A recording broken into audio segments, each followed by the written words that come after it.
Hello students. देखो gases state को आगे बढ़ाते हुए बात करेंगे आज काइनेटिक थ्योरी ऑफ गैसेस की। तो हेडिंग लिखो KTG, kinetic theory of gases.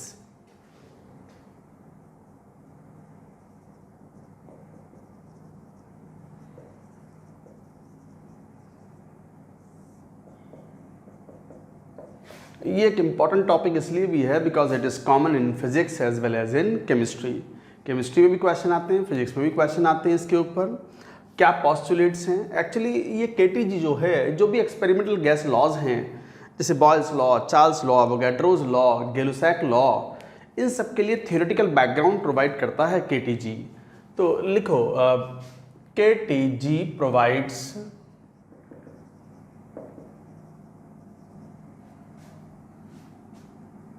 theoretical background. तो KTG provides theoretical background to the gas laws like Boyle's law,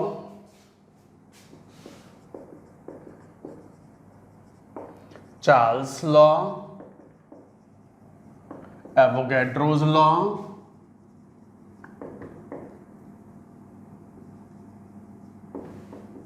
etc. तो KTG provides theoretical background to the gas laws like Boyle's law, Charles' law, Avogadro's law, और KTG supports ideal gas equation. तो it is used for deriving the ideal gas equation. तो ideal gas equation, तो ideal gas equation को एक ये support करता है kinetic theory of gases, जिसमें कुछ अप्रॉक्सीमेशन लिए आते हैं। हाँ, लेकिन उसमें से कुछ अप्रॉक्सीमेशंस रियल गैसेस पे एप्लीकेबल नहीं होते। अब रियल गैस क्या है ये आएगा एंड में चैप्टर के। तो अभी बात करें काइनेटिक थ्योरी ऑफ गैसेस की, तो क्या पॉस्टुलेट्स हैं, तो लिखो पॉस्टुलेट्स पॉइंट वाइज। कई बार पॉस्टुलेट्स पे भी क्वेश्चन बन जाते हैं। जैसे गैस है कोई, तो गैस के मॉलिक्यूल्स जो हैं, molecules or atoms or the constituent particles of the gas will have the identical mass। मतलब हर एक मॉलिक्यूल का एक पर्टिकुलर गैस के लिए हर एक मॉलिक्यूल का size, shape, mass of the gas molecule और एटम वुड बी सेम। तो gas consist of small sized, consist of, ऐसे लिखो, consist of molecules, atoms identical in shape, size and mass। तो gas consist of the gas molecules और atoms identical in shape, size and mass। Size of the molecule is negligible in comparison to the volume of the container। तो second point जो कि एक important point है, volume of gas molecule, atom is negligible in comparison to the volume of gas. And volume of gas is considered to be the volume of container because gas occupies the entire vessel or the entire volume or volume of vessel container। तो volume of the gas molecule is negligible in comparison to the volume of gas because size of the molecule is negligible, very small। Third, अब तीसरा ये है कि no intermolecular forces between the gas molecules। Gas molecules में कोई intermolecular forces नहीं है और गैस के मॉलिक्यूल्स रैंडमली मूव करते हैं, और रैंडमली मूव करते हैं तो they move in the straight line because they are not experiencing any force of attraction और repulsion from the nearby molecules. ये एक इंपॉर्टेंट पॉइंट है again. No intermolecular forces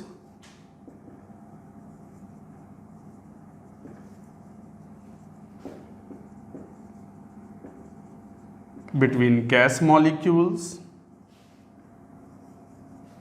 no intermolecular forces between gas molecules, and gas molecules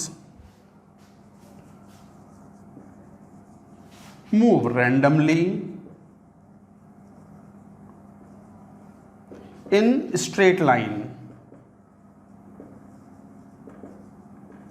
ये word important है, JEE ने question पूछा हुआ है इस पे।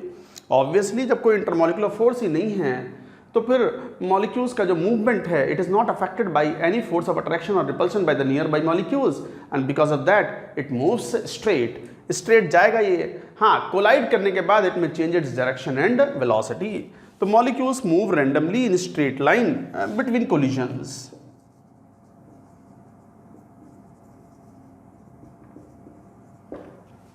So no intermolecular forces between the gas molecules, and gas molecules move randomly in a straight line between collisions.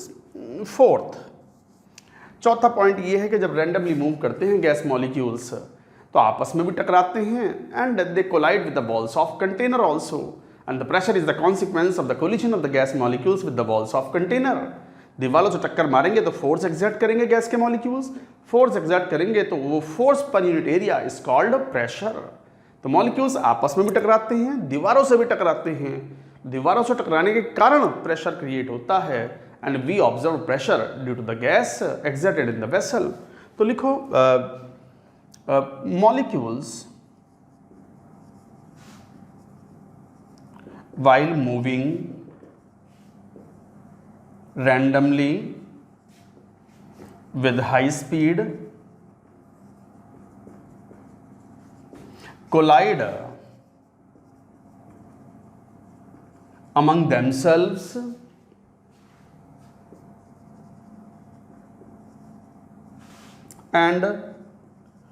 also collide with the walls of vessel. The molecules while moving randomly with the high speed collide among themselves and also collide with the walls of vessel. मैं इस point को ऊपर लिखेंगे, जरा ऊपर वाला ये point note तो करो। मैं अप टू पॉइंट 2 यहां से हटाऊंगा, फिर लिखेंगे इसको, कंटिन्यू करेंगे इसमें, note it down.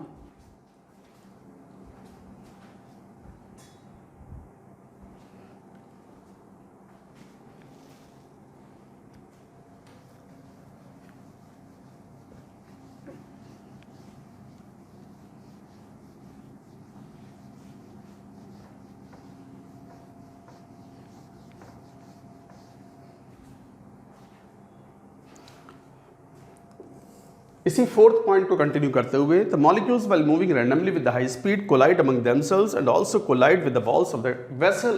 Pressure exerted by the gas is the consequence of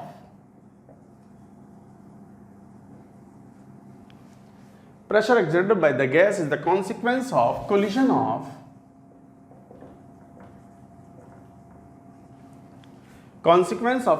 of gas molecules with walls of container. तो pressure exerted by the gas is the consequence of the collision of the gas molecules with the walls of container. तो इस तरीके से बोलते हो आप, तो pressure is because of the collisions of the gas molecules with the walls of container. अच्छा, molecules जो मूव कर रहे हैं, दे move in the straight line between collisions. हालांकि कोलिजन के बाद they will change their direction as well as velocity and kinetic energy, but kinetic energy is conserved. तो ये बड़ा इंपॉर्टेंट पॉइंट है। Again fifth point is important. क्या है fifth point? that collision with the among the molecules and with the wall of the container are elastic. तो लिखो gas collisions are elastic, are perfectly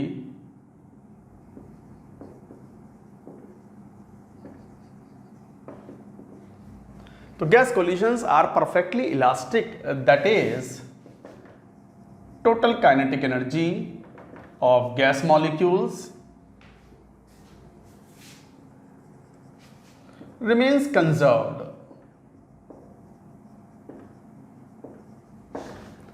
तो total kinetic energy of the gas molecules remains conserved.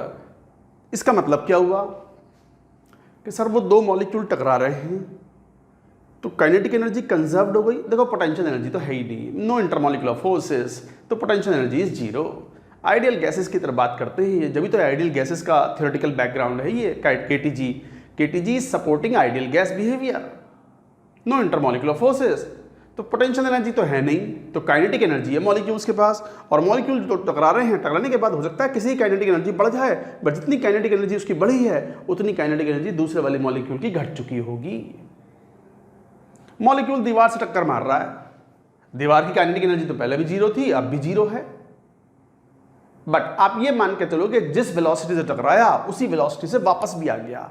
So the kinetic energy is conserved of the molecule. जब भी तो बोल रहे हैं, हालांकि ऐसा होता नहीं है।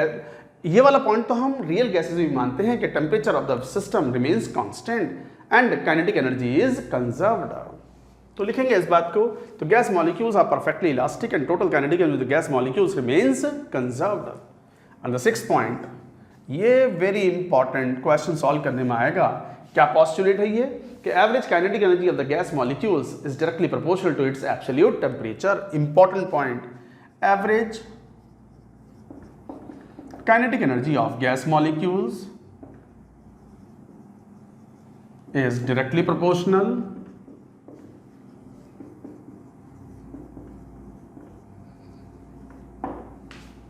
तो average kinetic energy of gas molecules is directly proportional to its absolute temperature। Absolute temperature का मीनिंग तो मालूम है ना, temperature in kelvin, that is temperature इन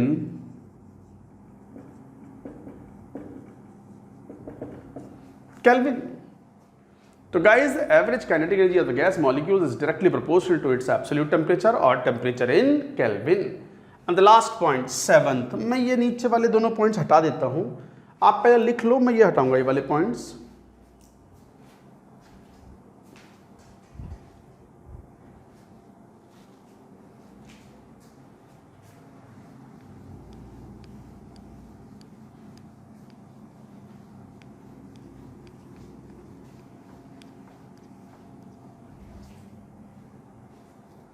क्या effect of gravity on the movement of the molecules is negligible.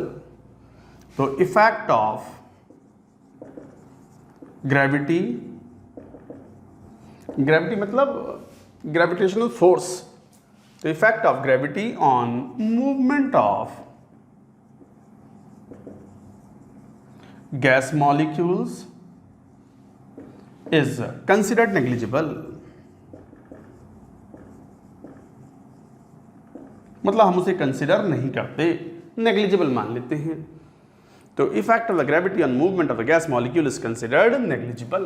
तो guys, ये हैं kinetic theory of gases के मेन पोस्टुलेट्स। सबसे इंपॉर्टेंट पॉइंट तो यही वाला है, average kinetic energy of the gas molecule is directly proportional to its absolute temperature. तो ये केटीजी के पोस्टुलेट्स हैं। अब बात आती है काइनेटिक गैस इक्वेशन कैसे फाइंड आउट करें on the basis of postulates of KTG. तो ये पूरी बात नोट करो और लिखो, derivation of kinetic gas equation. हालांकि वो डेरिवेशन न जेई मेन में इंपॉर्टेंट है न जेई एडवांस्ड में इंपॉर्टेंट है, बट डेरिवेशन कोई मुश्किल भी नहीं है, फिजिक्स वाले ही पढ़ाते हैं वो सब, ये सब कॉमन है in chemistry, in physics. Physics वाले ही पढ़ाएंगे, केमिस्ट्री वाले पढ़ाएंगे। कंपेयर मत करना कि सर फिजिक्स वाले ने ज़्यादा अच्छा पढ़ाया, फिजिक्स वाले तो है ही ज़्यादा अच्छे सर, बट ठीक है, हम भी पढ़ा रहे हैं, समझा रहे हैं तुम्हें, ठीक है ना। तो ये नोट करो,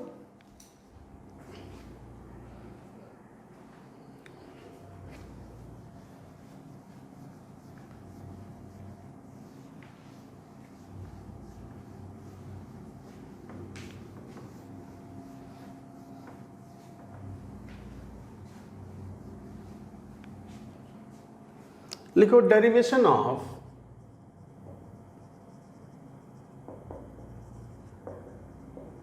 kinetic gas equation by KTG. Kinetic theory of gases की मदद से काइनेटिक गैस इक्वेशन कैसे फाइंड आउट करें, उसी से हम बॉयल्स लॉ, चार्ल्स लॉ को वेरीफाई भी कर लेते हैं और उसी से हम P V is equal to NRT concept को फाइंड आउट करते हैं। तो guys, derivation of kinetic gas equation, इसे डिराइव करने के लिए एक काम करते हैं, मैं एक डायग्राम बनाता हूं यहां पर।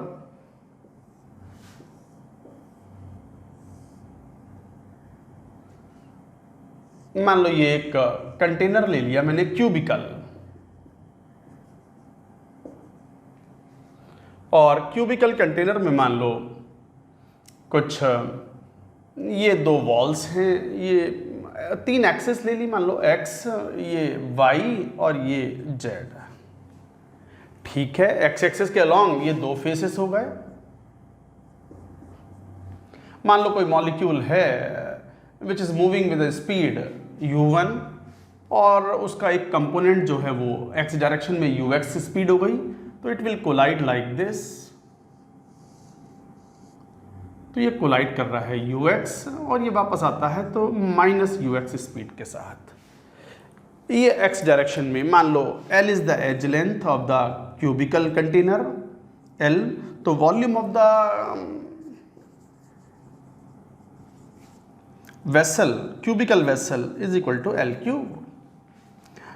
There are n molecules of a gas having each mass m and speed u1, u2, u3 and un। देखो हम यहाँ पर कह रहे हैं, बात कर रहे हैं कि मान लो एक क्यूबिकल कंटेनर ले लिया, ये क्यूबिकल वेसल है। क्यूबिकल से डिराइव करना थोड़ा आसान होता है, इसलिए क्यूबिकल वेसल लिया है। हालांकि आप डिराइव तो स्फेरिकल वेसल से भी कर सकते हो, थोड़ा इंटीग्रेशंस आ जाते हैं उसमें, तो सिंपल सा मेथड यूज़ करेंगे, क्यूबिकल मेथड। और ये भी कोई इंपॉर्टेंट नहीं है, नॉट इम्पॉर्टेंट, ये कोई इंपॉर्टेंट नहीं है। बट एडवांस्ड वाले बच्चे जो तैयारी कर रहे होते हैं वो तो बट सब चीज़ समझ के पढ़ के चलते हैं। एनसीईआरटी में वैसे मेंशन है, ये दिया हुआ है, बट कोई बहुत विशेष बात नहीं है। नॉट सो इम्पॉर्टेंट कर दो, मतलब नॉट सो इम्पॉर्टेंट का मतलब पढ़ सकते हो।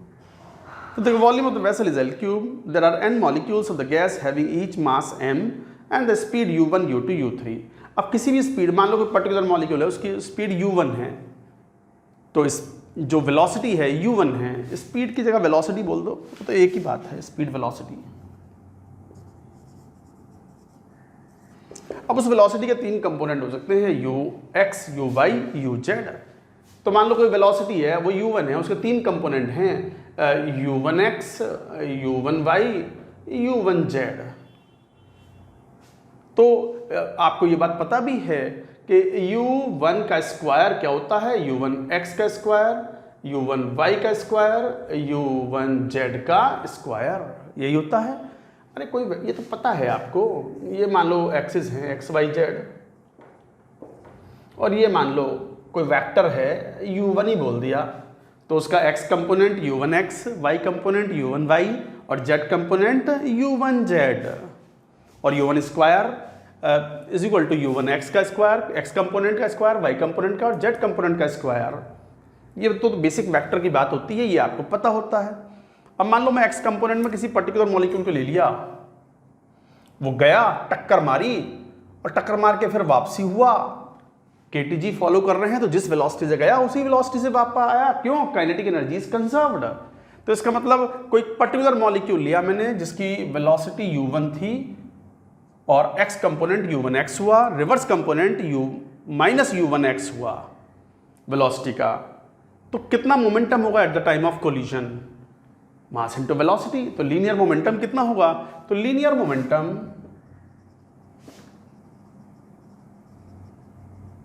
of a gas molecule in x-axis at the time of collision, u1x into m, mass into velocity, m u1x। तो linear momentum of A gas molecule in the x-axis at the time of collision। अच्छा, collision के बाद, after collision, its velocity becomes -1x। So what is the change in momentum? Change in momentum after one collision, collision के बाद में इस x component का, तो velocity कितनी हो गई? -u1x, तो -mu1x और -mu1x। अब इसका मैग्नीट्यूड ले लो। We are concerned with with the magnitude of the change. So magnitude of the change comes out to be 2m u1x. तो रेट ऑफ चेंज, टाइम कितना लगा? टाइम फॉर वन कोलिजन, अरे मुश्किल नहीं है, ध्यान देखते ना, कभी कभी ऐसे डायग्राम देख के डर जाते हो आप, नहीं है मुश्किल। टाइम फॉर वन कोलिजन, अब आप तो जानते हो velocity is equal to distance travelled upon time, तो time is equal to distance travelled. How much of the distance travelled? L distance is travelled with the velocity u1x। ये first molecule के लिए बात कर रहे हैं जिसकी वेलोसिटी u1 थी, जिसका x कंपोनेंट u1x है। तो इसका मतलब rate of change of momentum कितना हो गया?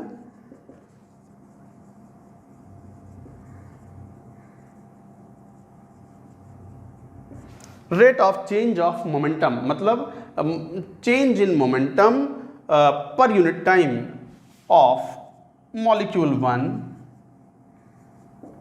इन x डायरेक्शन, वही बात कर रहे हैं हम। ये भी rate of change of momentum, rate of change in momentum after one collision of molecule 1 in x direction है। तो फिर ये मैं पूरी बात लिख दी, तो किसके बराबर हो गया ये? 2m u1x upon l upon u1x। कितना हो गया? 2m अपॉन l u1x का होल स्क्वायर। यही तो फोर्स है। So this is force, force exerted by molecule 1 in x direction. भाई ये तो होता है, what is force? Force is equal to rate of change of momentum, तो rate of change of momentum is equal to force applied, so that is equal to वही 2m upon l u1x square, u1x square. जरा यहां तक की बात लिखो, मुझे थोड़ा सा हटाना पड़ेगा लिखने के लिए फर्दर, यहां तक की बात हटा देंगे, बस आ जाएगा फॉर्मूला, आने ही वाला है। करो नोट, इसको नोट इट डाउन।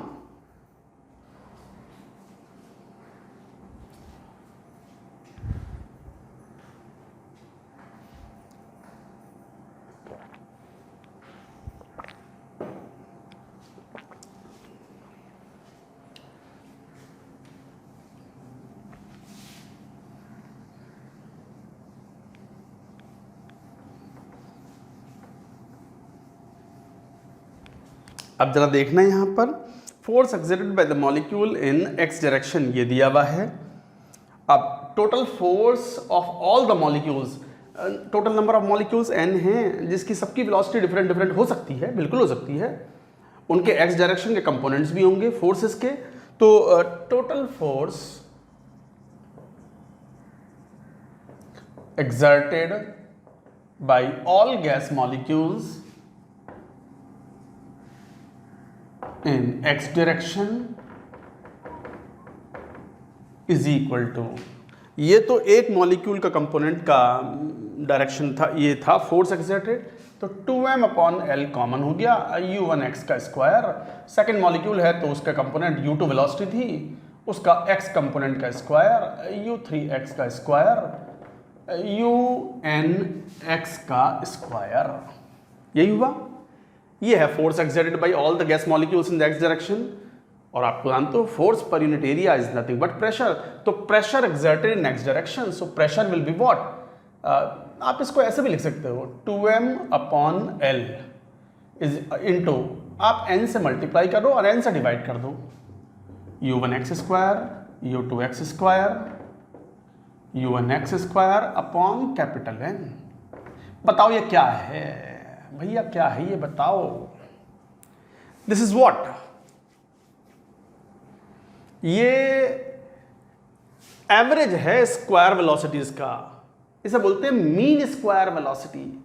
मीन तो है ये, it is a linear average, किसका? वेलोसिटी का नहीं, स्क्वायर ऑफ वेलोसिटी का। सो this is a linear average of the square of the velocity, इसे बोलते हैं मीन स्क्वायर वेलोसिटी।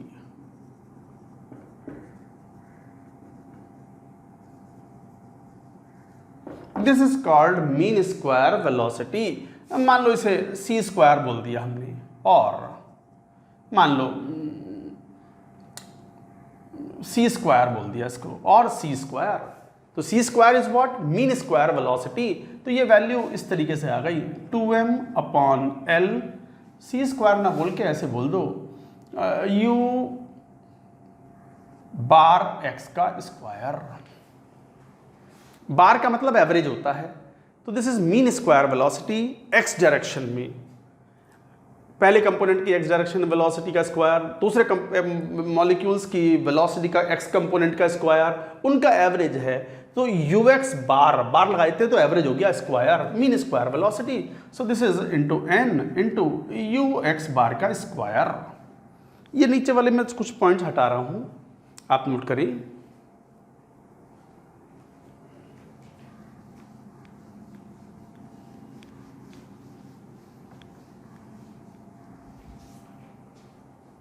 अब एक नियम होता है by law of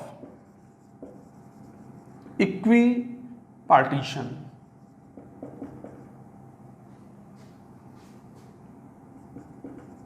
of energy. Law of equipartition of energy ये होती है कि यदि किसी मॉलिक्यूल्स में एक्स डायरेक्शन, वाई डायरेक्शन और जेड डायरेक्शन के कंपोनेंट्स की वजह से कुछ एनर्जी है, तो that energy, average energy contribution in the x direction, Y direction और Z direction should be same. तो यहां पर वही कॉन्सेप्ट हम अप्लाई कर रहे हैं law of equipartition of energy में। अब बहुत सारे मॉलिक्यूल्स हैं, एन इज लार्ज, एन काफी लार्ज है, billions of billions molecules container में प्रेजेंट हैं। हर मॉलिक्यूल्स की वेलोसिटी होगी, कुछ एक्स कंपोनेंट होगा, वाई कंपोनेंट होगा, जेड कंपोनेंट होगा। किसी मॉलिक्यूल के लिए एक्स कंपोनेंट कम होगा, वाई कंपोनेंट ज़्यादा होगा, जेड कंपोनेंट ज़्यादा होगा। किसी के लिए एक्स कंपोनेंट ज़्यादा होगा, वाई जेड कम होंगे। बट इतने सारे मॉलिक्यूल्स हैं, हम ये तो नहीं कह सकते ना कि एक्स कंपोनेंट वालों की वेलोसिटीज़ का सबका सम डिफरेंट है, कम है in comparison to the velocity components in the Y direction and Z direction. तो इसका मतलब ये हुआ कि mean square velocity in x direction and Y direction and Z direction, all the directions are equivalent, mutually perpendicular, should be equal. तो we assume that U x bar square is equal to U Y bar square is equal to U Z bar square. और यहां से हम एक बात कहते हैं, u bar square is equal to u x bar square, u Y bar square, u Z bar square. ये भी आप बोलते हो। अब इसका मीनिंग समझ रहे हो ये क्या है? ये है mean square velocity component of x direction. No, it can not be different from the mean square velocity component in the Y direction and can not be different for z, क्योंकि तीनों एक्सिस म्यूचुअली परपेंडिकुलर हैं। ये तो x Y Z तो हमने define करा है, molecule को थोड़ी पता है कि ये वाला एक्स है, ये वाला वाई है। उन्हें ना पता उत्तर दक्षिण पूरब पश्चिम कौन है, उन्हें ना मालूम, ईस्ट वेस्ट नॉर्थ साउथ उन्हें ना पता। वो तो मॉलिक्यूल है, दौड़ जा रहा, वो तो बस उसकी जिंदगी में बस दौड़ना ही लिखा है, भागना ही लिखा है उसकी जिंदगी में। तो उसे ना पता कि ये जो ह्यूमंस हैं, ये जो एल के सर टाइप के लोग हैं, ये जो बच्चा लोग आईआईटी की तैयारी कर रहे हैं, बड़े बड़े साइंटिस्ट बनेंगे फ्यूचर में, यही लोग हैं। ये जो नॉर्थ फॉर्थ करते रहते हैं, नॉर्थ साउथ ईस्ट वेस्ट, हमारे लिए तो एक्स एक्सिस क्या, वाई एक्सिस क्या, जेड एक्सिस क्या, हमें तो बस दौड़ना है। तो हमारे लिए तो एक्स एक्सिस हो या वाई एक्सिस हो, जेड एक्सिस हो, तीनों ही तो म्यूचुअल परपेंडिकुलर हैं, हमारे लिए तो सब बराबर है। तो इसका मतलब the mean square velocity component of the x direction, Y direction, z direction all have to be same. तो यहाँ से जरा वैल्यू रखोगे तो u x u y u z same है, तो यू एक्स के टर्म्स में अगर देखें तो it becomes you x bar का स्क्वायर, इसे भी यू एक्स बार का स्क्वायर, इसे भी यू एक्स बार का स्क्वायर। तो यू एक्स बार का square is equal to 1/3 u bar square. So this is mean square velocity, और ये इसको क्या बोलेंगे, mean square velocity in x direction. Involve होगे मेरे साथ साथ तो समझ में आएगी बात। तो by law of equipartition of energy यही कहता है कि when large number of molecules are there, तो कोई भी कंपोनेंट्स अगर हम एक्स डायरेक्शन में ले रहे हैं या वाई डायरेक्शन में, जेड डायरेक्शन में, all will be same. Energy contribution in the x direction, y direction, z direction should be same. Average velocity in the x direction, y direction, z direction should be same. Mean square velocity in the x direction, y direction, z direction should be same. तो this is the way we should speak it. तो यहां से अगर देखें तो total force exerted ये हो गया, तो प्रेशर कितना हो गया, टोटल फोर्स एक्सर्टेड फिर कितना हो गया, तो total force exerted in x direction would be equal to what? 2mn upon L into what? This was ux bar square. ux bar square यहां से ले लो, ये वाला ux bar square is nothing but 1 upon 3 u bar square. इस तरीके से अब ये टोटल फोर्स हो गया, तो प्रेशर एक्सर्टेड कितना हुआ?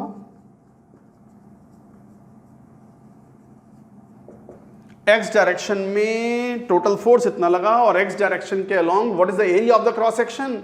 एक ये वाला एरिया है, एक ये एरिया है, दो फेसेस का एरिया है along the x axis. Cube के अंदर 6 फेसेस होते हैं, एक्स एक्सिस के अलोंग 2 फेसेस, वाई के अलोंग 2 फेसेस, जेड के अलोंग भी 2 फेसेस। तो ये 2 फेसेस का square l into L square 2l square, तो 2mn upon l into 1 upon 3 u bar square upon 2l square. L into L square is the volume, L cube is the volume of the vessel. तो यहाँ से pressure का expression आ गया 2/3 mn upon v, यही हुआ ना? हाँ, नहीं 2 से 2 कैंसिल, 1/3, तो 1/3 mn upon v u bar square. ये फॉर्मूला है। PV is equal to 1/3 mn u bar square. Guys यही है, इसे ही बोलते हैं काइनेटिक गैस इक्वेशन। मैं यहाँ लिखूंगा बड़ा बड़ा, इतनी मेहनत करिए तो थोड़ा बड़ा बड़ा तो लिख लें, मेन पॉइंट तो यही है। डेरिवेशन ना पूछने वाला कोई आपसे, बट कम से कम बहुत सारी चीज़ें समझ तो ली आपने। फिजिक्स वाले खूब जोर शोर से बताते हैं सर, केमिस्ट्री वाले थोड़ा कम बताते हैं, बट मैं तो बता देता हूँ, ठीक है ना? तो PV is equal to 1/3 m capital N u bar square. लिखो पूरी बात यहाँ तक, फिर मैं इसके मेन पॉइंट्स पर आता हूँ। Is equal to 1/3 m capital N u bar square, and this equation is known as P pressure है, V वॉल्यूम है, m is the mass of each molecule,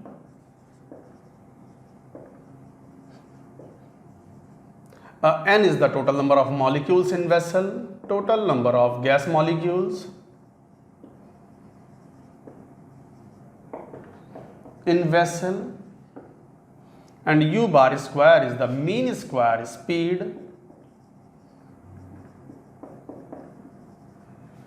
of gas, जिसको हम इस तरीके से लिख सकते हैं, मीन स्क्वायर स्पीड का मतलब u1 square plus u2 square plus un square upon n। इस तरीके से स्क्वायर ऑफ स्पीड्स का मीन और एवरेज स्क्वायर स्पीड और mean square speed u bar square. So this equation is known as kinetic gas equation, which supports or provides the basis for ideal gas equation or experimental ideal gas laws like Boyle's law, Charles law and all that. तो PV is equal to 1/3 mn u bar square. इसी से average kinetic energy का expression भी find out कर सकते हैं। लिखो ये बात यहां तक।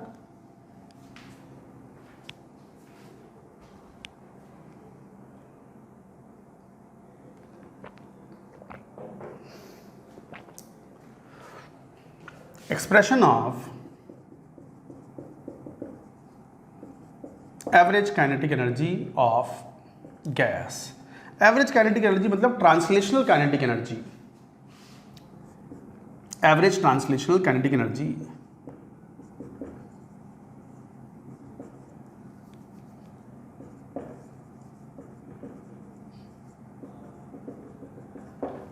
अब ये ट्रांसलेशनल काइनेटिक एनर्जी क्या है, मैं हिंट दूंगा, बहुत ज़्यादा डिटेल में इसमें नहीं जाएंगे, फिजिक्स वाले थोड़ा और डिटेल में बात करते हैं। सब सिलेबस की बात है, ऐसा नहीं है कि हम कम पढ़ रहे हैं, नहीं, हमारी जितनी रिक्वायरमेंट है more than that we shall study. कोई क्वेश्चन आपसे नहीं रुकेगा, जेई मेन का, जेई एडवांस्ड का, सब कुछ फिजिक्स वालों को और अलग तरीके से बताना होता है।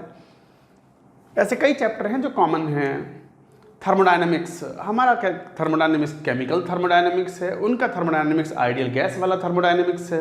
काफ़ी चीज़ें कॉमन हैं तो कुछ चीज़ें डिफरेंट भी हैं, उनका अपना एक जोन है, सिलेबस है, जेई एडवांस्ड में जो प्रेस्क्राइब्ड होता है। हमारा केमिस्ट्री का अपना एक सिलेबस है जो प्रेस्क्राइब्ड होता है। आपको ये टेंशन नहीं लेनी है, आपको तो जो पढ़ा रहे हैं बस वो ब्लाइंडली फॉलो करना है, that's it. DPP sheet solve करनी है, दैट्स इट। खुश रहो, बढ़िया नंबर आएंगे। मेहनत से पढ़ते जाओगे तो expression of the average kinetic energy of the gas, तो ये एक्सप्रेशन था काइनेटिक गैस इक्वेशन। इसी काइनेटिक गैस इक्वेशन से हम यूज़ कर लेते हैं P V is equal to 1/3 m capital N U bar square. आप इसको ऐसे भी तो कह सकते हो 1/3 n 2 से मल्टीप्लाई करके 2 से डिवाइड कर दो, half m U bar square. What is it? ये तो मीन स्क्वायर वेलोसिटी है, मीन एवरेज स्क्वायर वेलोसिटी है, मास of the each molecule. So this is average kinetic energy per molecule. तो this is average kinetic energy per molecule. So this is average kinetic energy per molecule of the container। और साथ में ये भी कह सकते हैं तो PV is equal to 2/3 into capital N into KE average KE, ऐसे लिखो average kinetic energy per molecule. अब आपको तो एक बात पता है, इसको ऐसे भी लिख सकते हैं for 1 mole of an ideal gas के लिए ये पूरा ये PV is equal to 1 into RT। भाई n की वैल्यू तो 1 हो गई, PV is equal to NRT में। तो जरा देखना PV की जगह क्या रख दें, RT। 2/3 n की जगह क्या बन जाएगा, Na। अरे ये तो एक मोल के लिए तो क्या होता है, n is equal to Na। अरे एक मोल के लिए नंबर ऑफ मॉलिक्यूल्स किसके बराबर होंगे, एवोगैड्रो नंबर के बराबर। तो 2/3 into Na into average kinetic energy per molecule, average kinetic energy per molecule. जरा यहां से देखें तो कितना हो गया, तो average kinetic energy per molecule is equal to 3/2 R/Na into T. R एक कांस्टेंट है, Na भी एक कांस्टेंट है, यूनिवर्सल कांस्टेंट, दोनों का रेशियो कहलाता है बोल्ट्जमैन कांस्टेंट। तो average kinetic energy per molecule 3/2 kT where, ये फॉर्मूला है, याद रखें, this is very important question solve करने के लिए। वेयर K कहलाता है बोल्ट्जमैन कांस्टेंट।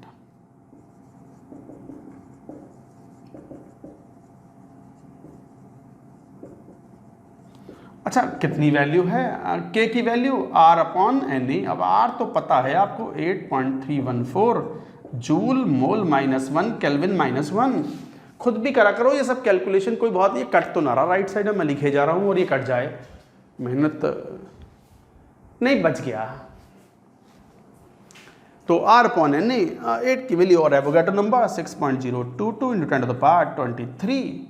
तो यहाँ से अगर देखें तो K की वैल्यू आ जाती है बोल्ट्जमैन कांस्टेंट की, ये भी एक यूनिवर्सल कांस्टेंट है, 1.38 × 10⁻23 जूल मोल मॉलिक्यूल -1 केल्विन -1। मोल -1 नहीं है, अब मॉलिक्यूल -1। ध्यान दो, कई बार यूनिट भी पूछ सकते हैं वो कि बताओ बोल्ट्जमैन कांस्टेंट की यूनिट क्या है। आसान सवाल होगा, अगर कॉन्सेप्ट क्लियर ना होगे तो आसान भी भारी पड़ जाता है। तो Boltzmann constant K is equal to 1.3 × 10⁻23 joule per molecule per kelvin. तो गाइज ये था एवरेज काइनेटिक एनर्जी। कौन सी? Translational kinetic energy. Kinetic energy translational भी होती है, रोटेशनल भी होती है और वाइब्रेशनल काइनेटिक एनर्जी भी होती है। बट रोटेशनल और वाइब्रेशनल काइनेटिक एनर्जी हम कंसिडर नहीं करते, फिजिक्स वाले कंसिडर करते हैं। हमसे तो क्वेश्चन में, अगर केमिस्ट्री में क्वेश्चन आता है कि calculate the average kinetic energy, तो हम तो ट्रांसलेशनल काइनेटिक एनर्जी मान के क्वेश्चन सॉल्व करेंगे, क्योंकि vibrational and rotational kinetic energies conditional होती हैं। जैसे मोनोटॉमिक मॉलिक्यूल्स के लिए kinetic energy means translational kinetic energy only, no rotation no vibration. But diatomic and polyatomic molecules के लिए vibrational kinetic energy will also be there and rotational kinetic energy also will be there and vibrational kinetic energy will also become active when the temperature is high। ये conditions थोड़ा thermo में आती हैं, thermo में हम थोड़ी सी बात कर लेते हैं इसके बारे में, बट फिजिक्स वाले ज़्यादा बात करते हैं, वो भी थर्मोडायनेमिक्स में, KTG में भी कर लेते होंगे, मुझे इतना मालूम नहीं है। हमारे लिए तो क्वेश्चन में गैस स्टेट से सवाल आता है, काइनेटिक एनर्जी पूछते हैं, तो that means we have to answer translational kinetic energy, average translational kinetic energy. तो यही तो केटीजी का पोस्टुलेट भी था कि average kinetic energy of the gas molecule is directly proportional to its absolute temperature by 3/2 तो कांस्टेंट ही है and K is the universal constant. तो average translation kinetic is directly proportional to the absolute temperature. ये postulate भी था, उसी postulate से ये इस तरीके से डिराइव किया हुआ है। ये average kinetic energy per molecule है, translational kinetic energy per molecule. अच्छा, पर मोल निकालो तो एवोगैड्रो नंबर से मल्टीप्लाई कर दो तो के की जगह क्या आ जाएगा, आर आ जाएगा। कैसे, मैं लिखता हूं, पहले नोट करो पूरी बात, नोट इट डाउन।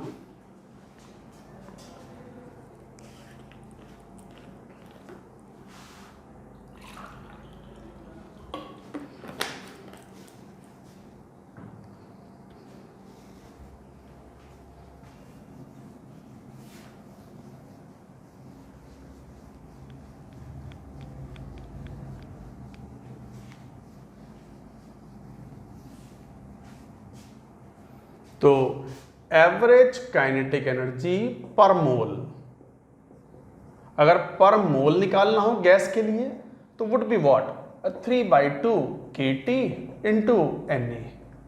भाई एक मोल के लिए निकालना है तो एवोगैड्रो नंबर से मल्टीप्लाई करोगे और K इंटू Na तो R था, 3/2 RT। तो याद रखें this is average kinetic energy per mole.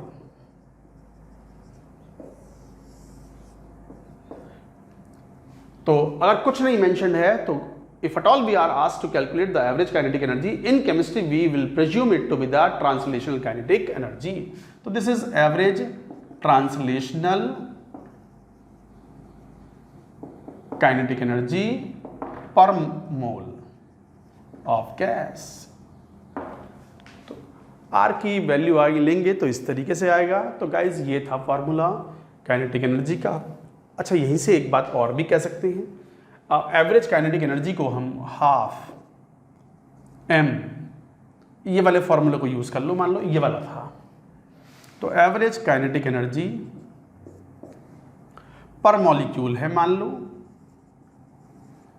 Half m into u bar का स्क्वायर, यही तो थी, and is equal to what, 3/2 kT।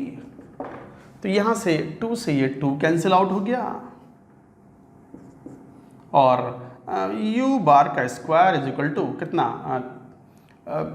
Root of u bar is equal to 3 और k अपॉन मोलर मास, तो 3 kT upon small m। और आसान formula बताता हूँ मैं, दिस इज 3 इंटू के मतलब r upon Na into t upon mass of the one molecule is what, molar mass upon Na। Sir ये क्या कर दिया आपने, ये छोटा m ये बड़ा m, ये एक मॉलिक्यूल का मास और ये एक मोल का मास, मोलर मास है ये, Na कैंसिल आउट, तो इसे बोलते हैं u बार और URMS is equal to square root what, 3RT upon m। This is called root mean square speed।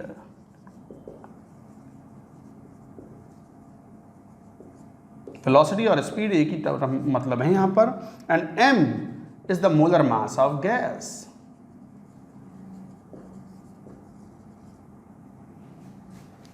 In gram per मोल।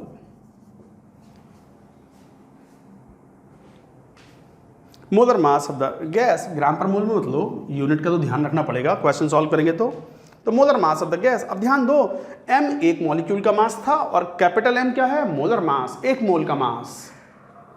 तो URMS this is called root mean square speed. क्यों, mean square speed u bar का square था, उसका square root ले लिया तो root आ गया ना टर्म, तो रूट मीन स्क्वायर स्पीड है और m is the molar mass of the gas.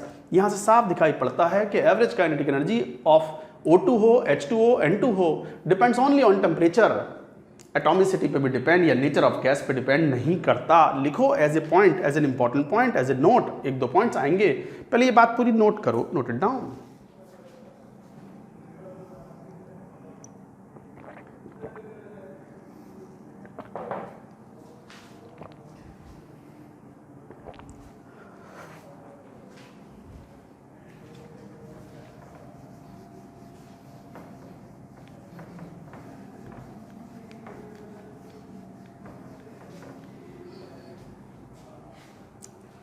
तो ऐसे नोट करके क्या इंपॉर्टेंट पॉइंट आएगा कि average kinetic energy of gas does not depend on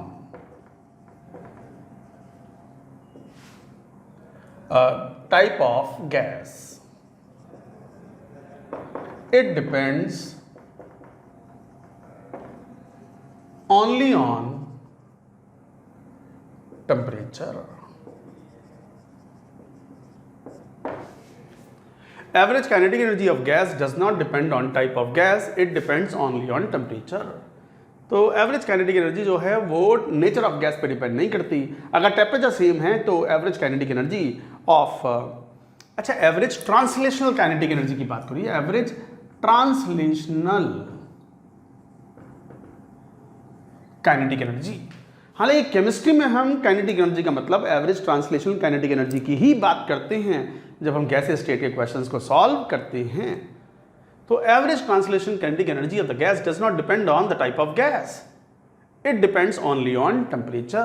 तो at a given temperature average translation kinetic energy of every gas would be same as per kinetic theory of gases. Not only that, root mean square speed, मतलब mean square speed का square root, तो root mean square speed is equal to square root 3RT upon m। m is the molar mass of gas, r is the universal gas constant, t is the temperature in kelvin. तो ये था point, ये बड़ा important है, याद रखें। तो इस तरीके से ये पॉइंट्स हैं, इसके ऊपर क्वेश्चंस भी लेते हैं, बात करते हैं अभी, और इसी से रिलेटेड हम बात करेंगे अबाउट केटीजी का ही एक इंपॉर्टेंट पार्ट है Maxwell distribution of molecular speeds. Note करो इसको। तो इस तरीके से आप केटीजी में बात करते हैं एवरेज काइनेटिक एनर्जी की एंड स्पीड, URMS स्पीड की। अच्छा एक बात और ध्यान दो, वो average kinetic energy translational kinetic energy है, मैं कई बार बता चुका हूँ। तो केमिस्ट्री में तो एवरेज काइनेटिक एनर्जी पूछे हैं तो we have to tell translational kinetic energy. तो average translational kinetic energy per mole का फॉर्मूला था 3/2RT, बट यदि नंबर ऑफ मोल्स कुछ डिफरेंट हों, एक मोल ना हो, तो जितने मोल्स हैं उससे मल्टीप्लाई कर देना ऐसे। तो फॉर्मूले क्या मैं एक बार लिख देता हूँ, जैसे average kinetic energy per mole is equal to translational kinetic energy है ये, तो 3/2RT, और for n mole total kinetic energy is equal to n into 3/2RT। So like that you can solve, आप क्वेश्चन सॉल्व कर सकते हो।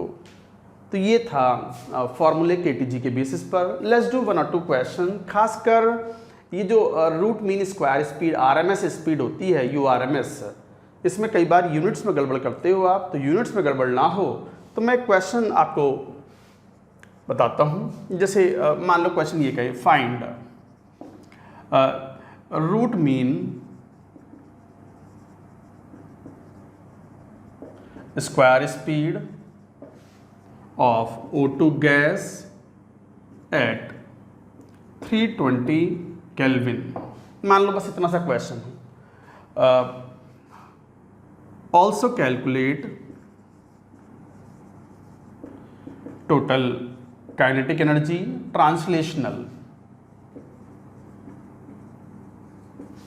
Also calculate total kinetic energy of 4 gram of this O2 gas. मान लो ये question हो, इससे हमें सॉल्व करके बताना हो, तो देखो बता सकते हैं कैसे। Root mean square speed URMS का फॉर्मूला आप पढ़ चुके हो। What is URMS? That is square root of 3RT upon m।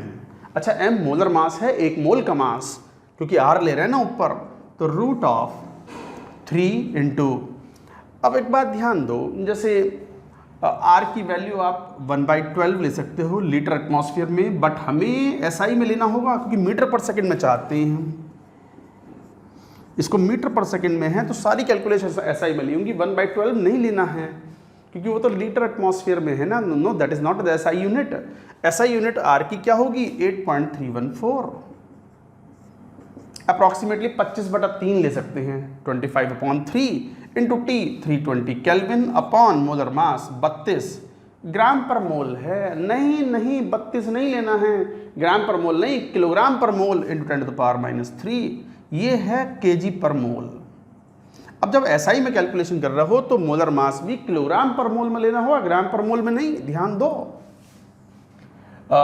Molar mass of O2 क्या बोलते हो, 32 ग्राम पर मोल, या फिर क्या बोलोगे 32 किलोग्राम, 32 इंटू 10⁻³ किलोग्राम पर मोल।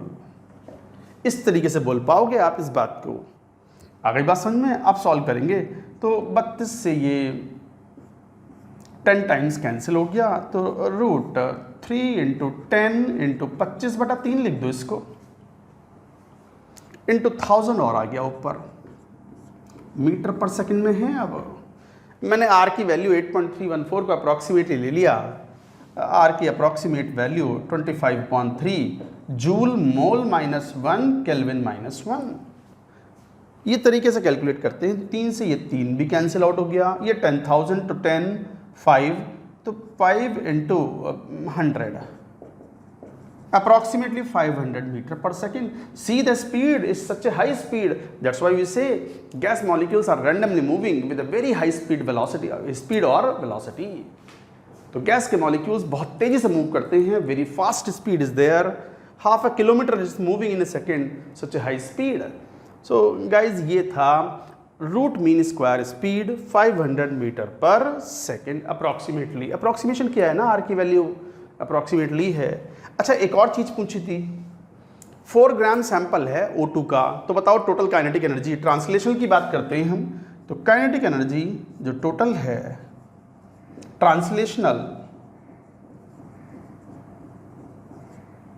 इज इक्वल टू, अच्छा translational, rotational, vibrational degrees of freedom क्या होते हैं, फिजिक्स वाले पढ़ाएंगे। This is not the part of chemistry, physics वाले उसको देगा लेंगे, जो जहाँ है वहाँ पढ़े प्रॉपरली।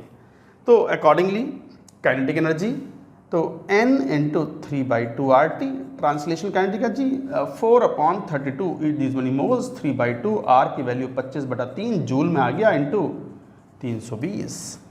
3 से ये 3 कैंसिल, 4 से ये 8 बार कैंसिल, 8 दूनी 16, बस ये यहाँ से आ जाएगा 25 × 0.32 अपॉन 8 दूनी 16 किलो जूल।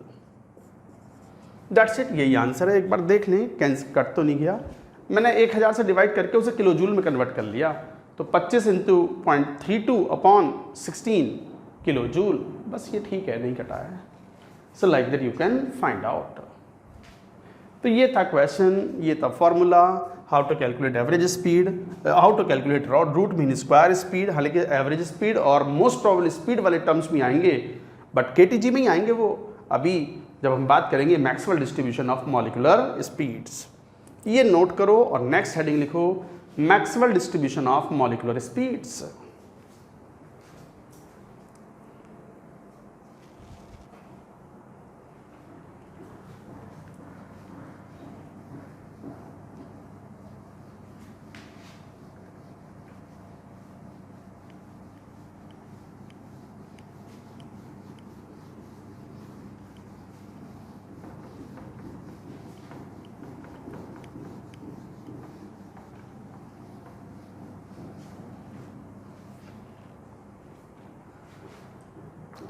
हेडिंग लिखो, मैक्सवेल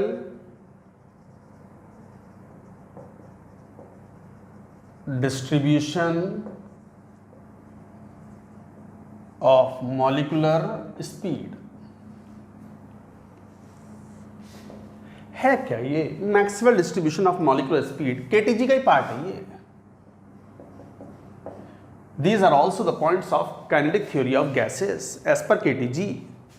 तो Maxwell distribution of molecular speed, थोड़ा सा एक छोटी सी कहानी के रूप में सुनो कि क्या बात मैक्सवेल साहब क्या कहना चाह रहे थे।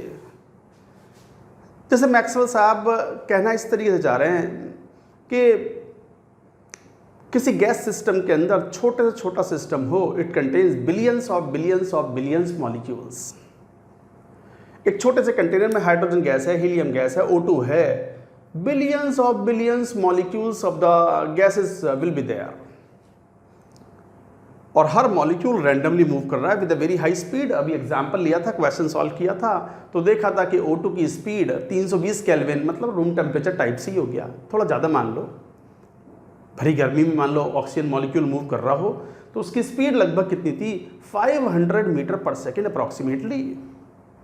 इतनी हाई स्पीड के बिलियंस ऑफ बिलियन मॉलिक्यूल्स एक कंटेनर के अंदर प्रेजेंट हों, रैंडमली मूव कर रहा हूं, तो आपस में तो टक्कर मारेंगे, दीवारों से भी टक्कर मारेंगे, और टक्कर मारेंगे तो उनकी स्पीड चेंज होगी।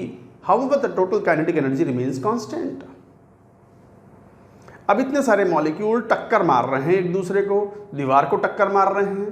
Pressure is due to the collision of the gas molecules with the walls of container. आपस में टक्कर मार रहे हैं, इस कारण से उनकी काइनेटिक एनर्जी एक्सचेंज हो रही है, बदल रही है। However total kinetic energy is constant. तो इसका मतलब कहने का ये हुआ कि किसी कंटेनर के अंदर जब बहुत सारे मॉलिक्यूल्स हैं किसी गैस के, तो it is impossible to track the molecular speeds of a particular molecule. एक molecule billions of times it changes its speed because of the billions of collision per second. अरे सुन रहा हूं मैं क्या बोल रहा हूं? किसी गैस कंटेनर के अंदर billions of molecules are present, हर एक मॉलिक्यूल रैंडमली मूव कर रहा है विद द हाई स्पीड, और इस कारण से वो बिलियंस ऑफ टाइम्स अपनी स्पीड चेंज करता है। तो it is impossible to track the speed of a individual molecule in a gas system. Super computer भी उनकी स्पीड को ट्रैक नहीं कर सकता। मैक्सवेल साहब यही बात कह रहे हैं। मैक्सवेल साहब यही बात कह रहे हैं कि it is impossible to track the molecular speed या speed of a individual molecule because it undergoes billions of collisions per second per unit volume. But since large number of molecules are there, statistically हम ये बात कह सकते हैं कि since pressure is constant, volume is constant, temperature is constant, kinetic energy is constant, so the fraction of the total number of molecules having A speed in a certain range और in particular range will remain constant at a given temperature. ये बात कही उन्होंने main. Sir वो पहली तो समझ में आ गई थी, दूसरी क्या क्या कही सर? दोबारा बताइए सर, सुन लो। मैक्सवेल साहब ने ये कहा कि since kinetic energy of the system is constant at a given temperature, pressure is constant, volume is constant, सारे पैरामीटर कांस्टेंट हैं, तो इसका मतलब इंडिविजुअल मॉलिक्यूल की स्पीड तो चेंज हो रही है, but total number of molecules का वो fraction which has the speed in a certain range, जैसे 200 मीटर पर सेकेंड से लेके 201 मीटर पर सेकेंड, 200 से लेके 201 मीटर पर सेकेंड के बीच की जो नंबर ऑफ मॉलिक्यूल्स हैं उनकी संख्या, उनका नंबर रिमेन्स कांस्टेंट। क्यों सर? 200 से 200 मीटर पर सेकेंड में टाइम के साथ वो चेंज नहीं होगा? नहीं होगा। क्यों सर? किसी की स्पीड 200 से 300 चली गई होगी तो कोई 300 वाले की 200 भी तो हुई होगी, because you are dealing with a large number of molecules in the container. अरे सुनो, बड़ा कंटेनर है, बहुत सारे मॉलिक्यूल्स हैं, बहुत सारे हैं, तभी ये एप्लीकेबल है। ये स्टैटिस्टिकल एनालिसिस जो एप्लीकेबल होता है, this is applicable for the large number of molecules. Maxwell साहब ये कह रहे हैं कि कंटेनर में कोई मॉलिक्यूल की स्पीड अगर से 200 भी तो हुई होगी, तो इफेक्टिवली number of molecules या fraction of the molecules, total number of molecules having the speed in a certain range remains constant with the time as at a given temperature। आया? जरा लिखना, मैं एक बार और बात इस बात को कहूंगा। क्या since a gas system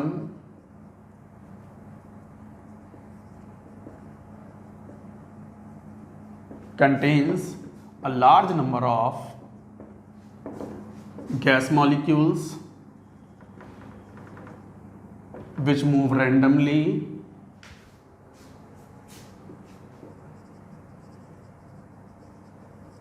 and collide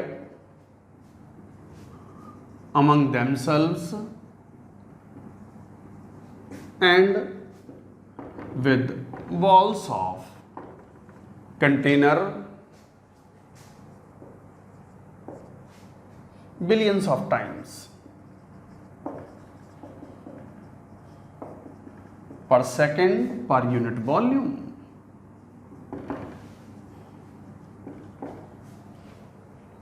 तो बच्चों ये कह रहे हैं कि since gas system contains large number of gas molecules which move randomly and collide among themselves and the walls of the container billions of times per second per unit volume. तो इसका मतलब ये हुआ कि each molecule changes its speed innumerable such a large number of time per second, so it is impossible to track the speed of that particular molecule. So it is impossible to track speed of a molecule. So it is impossible to track speed of a molecule of a gas system.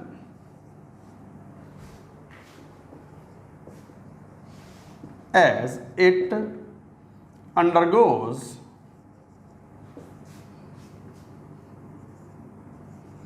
its speed and direction due to collisions.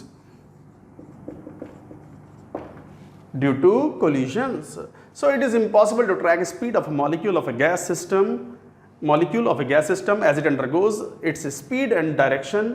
It undergoes change in speed and direction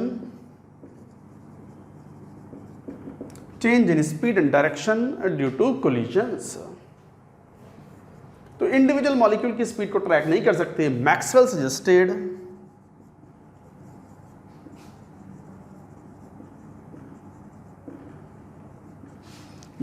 suggested that, क्या suggest किया उन्होंने, that since pressure, temperature, total energy of system remains constant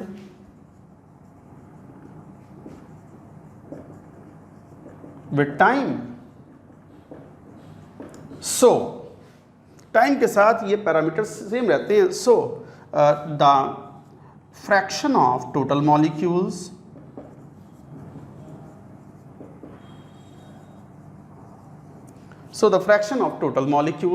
having speed in a certain speed range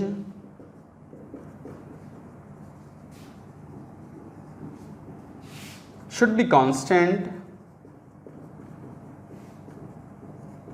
at given temperature and does not vary with time.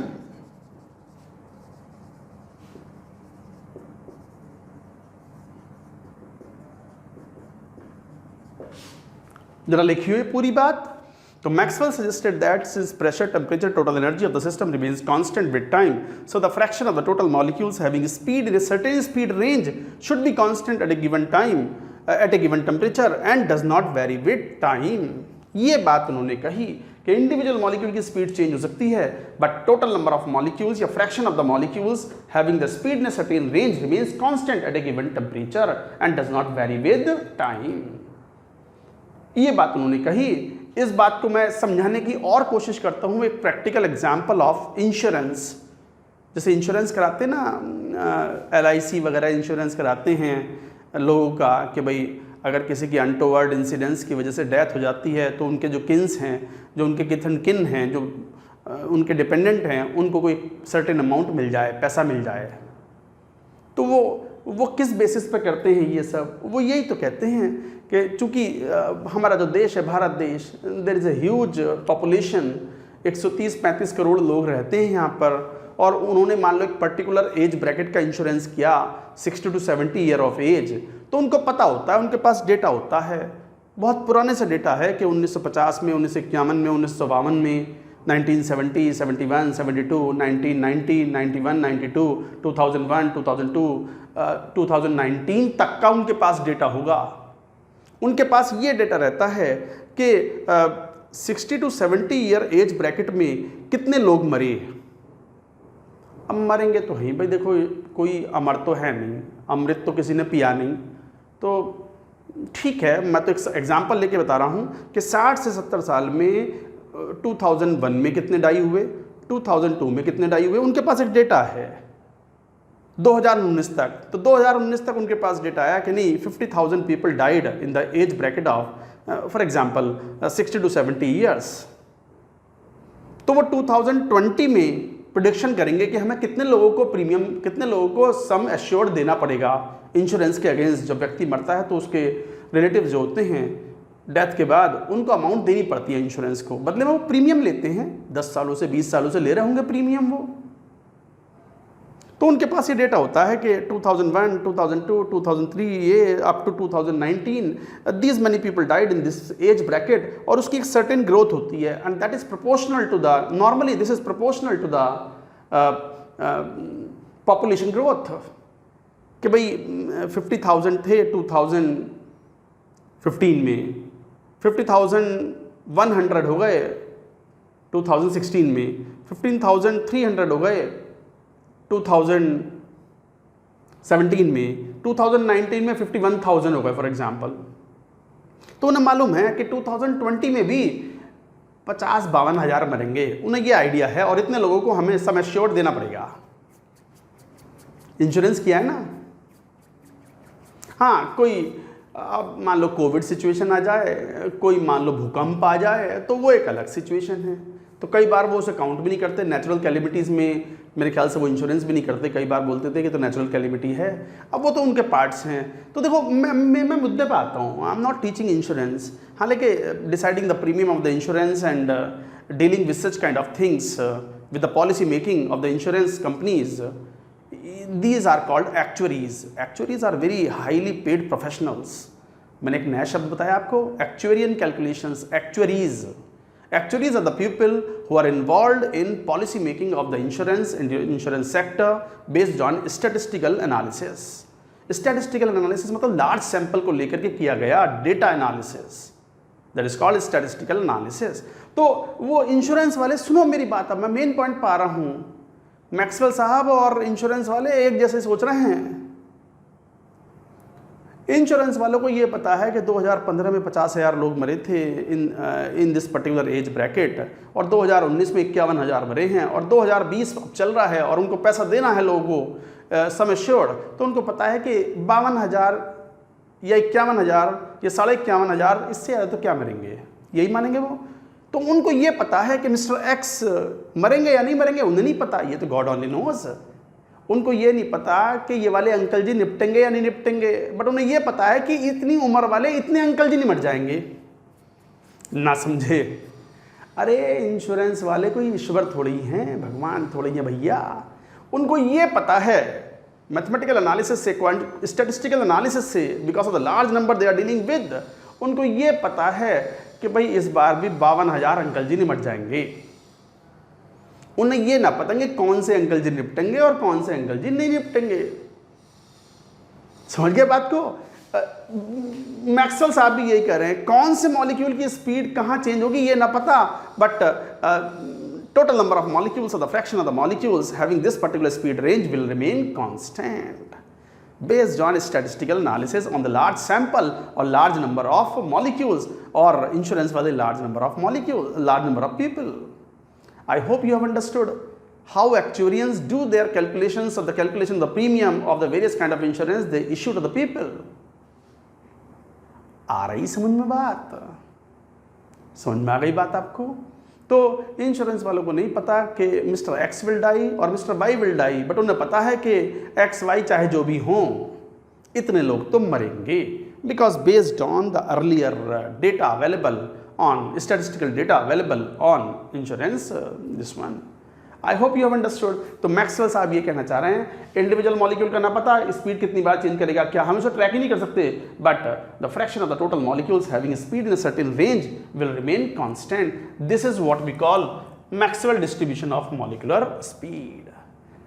क्या है, उन्होंने क्या equation दी? Equation is not important for us. मैं लिखूंगा equation, but आप तो चाहो तो फॉरगेट कर सकते हो, याद करने की जरूरत नहीं है।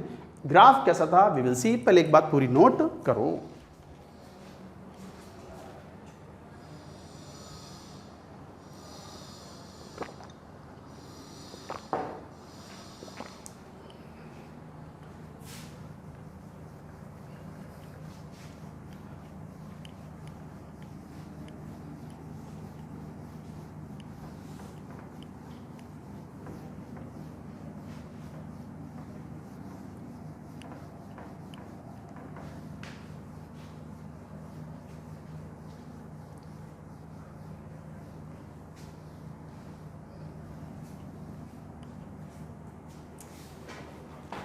So this is the mathematical equation.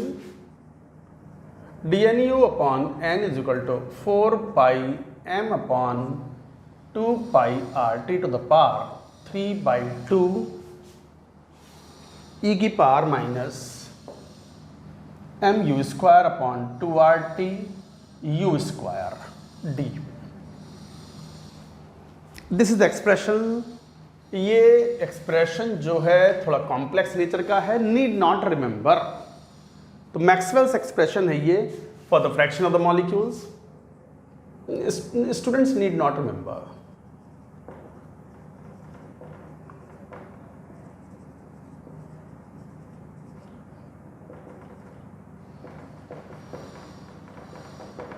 नहीं, मत याद करो, ऐसा कोई जरूरत नहीं है. फिर भी what is dnu? Number of gas molecules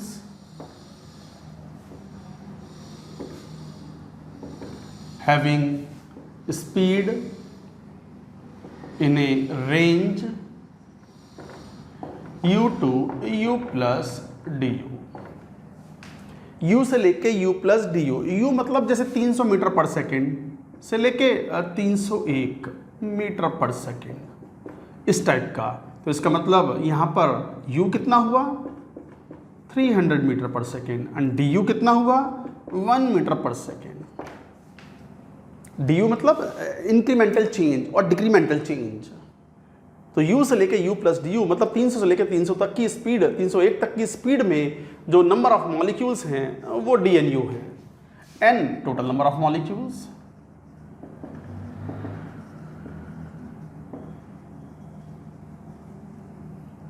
What is dnu upon n? This is a fraction of total molecules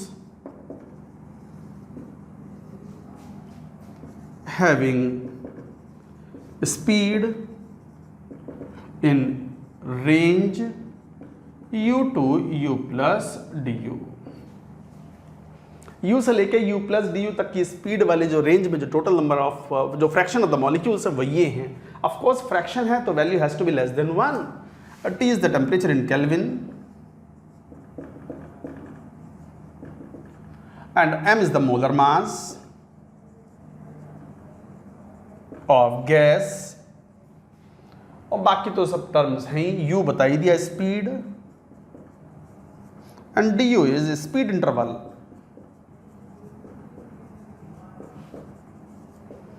speed interval.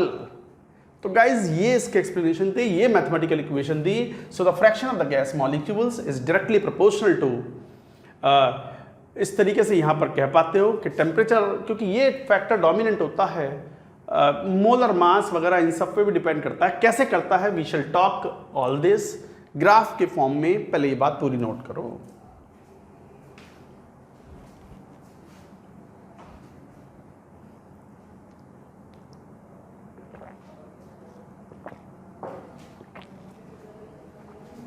Noted?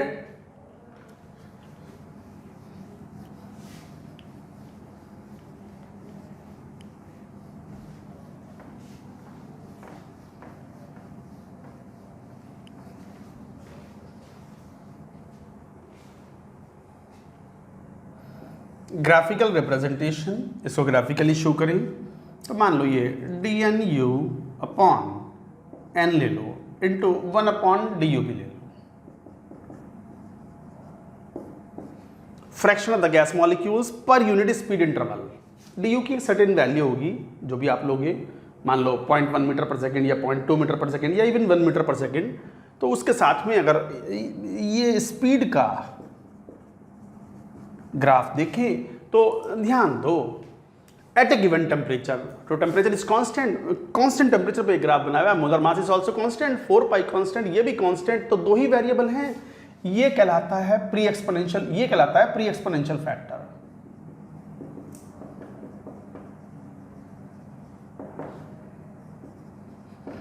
अब ये मत कहना प्री एक्सपोनेंशियल क्या, ये तो पोस्ट एक्सपोनेंशियल है. एक्सपोनेंशियल फैक्टर के बाद लिखा है. अरे पहले लिख लो, पागल हो क्या? ऐसे थोड़ी होता है. प्री एक्सपोनेंशियल फैक्टर का मतलब कोई एक्सपोनेंशियल डिके या एक्सपोनेंशियल ग्रोथ वाला टर्म है, उसके साथ कोई और एक वेरिएबल होता है तो उसे बोलते हैं pre exponential factor. or term, and this is exponential factor.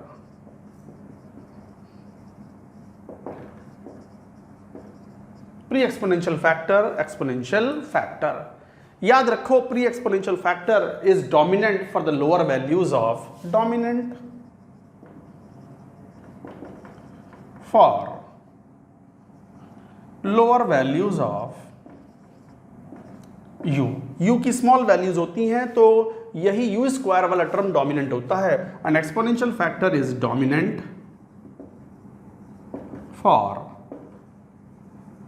Larger values of u बहुत लार्ज हो जाएगा तो exponential decay will become dominant. तो initially who is lower speed में कौन डोमिनेंट है? u square.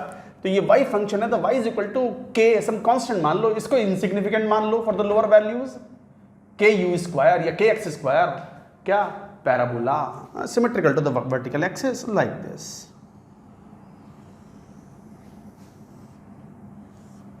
So this is the graph, bell-shaped curve.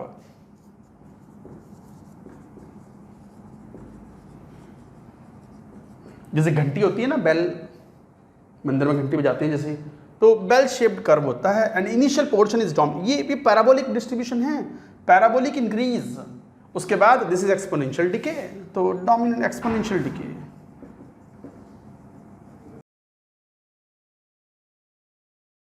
This is parabolic increase.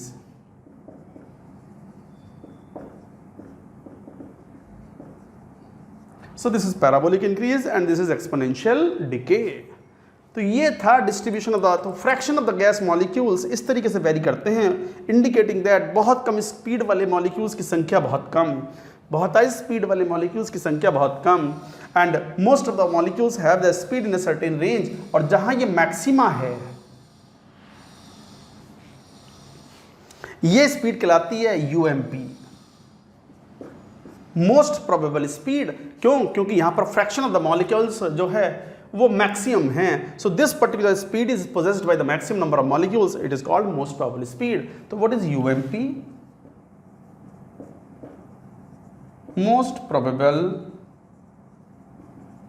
Speed, that is the speed possessed by maximum number of gas molecules.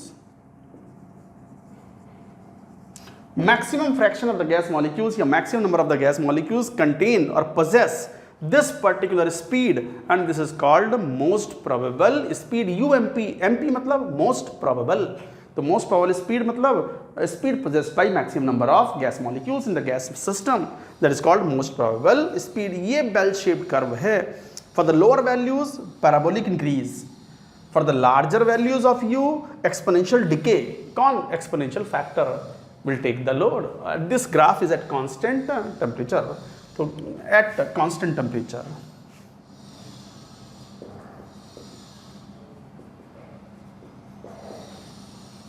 देखो Maxwell distribution में मैंने आपको concept बता दिया, graph बता दिया. ग्राफ का वेरिएशन टेम्परेचर के साथ कैसे होगा, मॉलिक्यूलर मास अगर चेंज कर दें अलग अलग गैसेस के लिए ग्राफ कैसे दिखेंगे, क्या फीचर्स हैं ग्राफ के, characteristics of the Maxwell distribution of molecular speed क्या क्या होती है.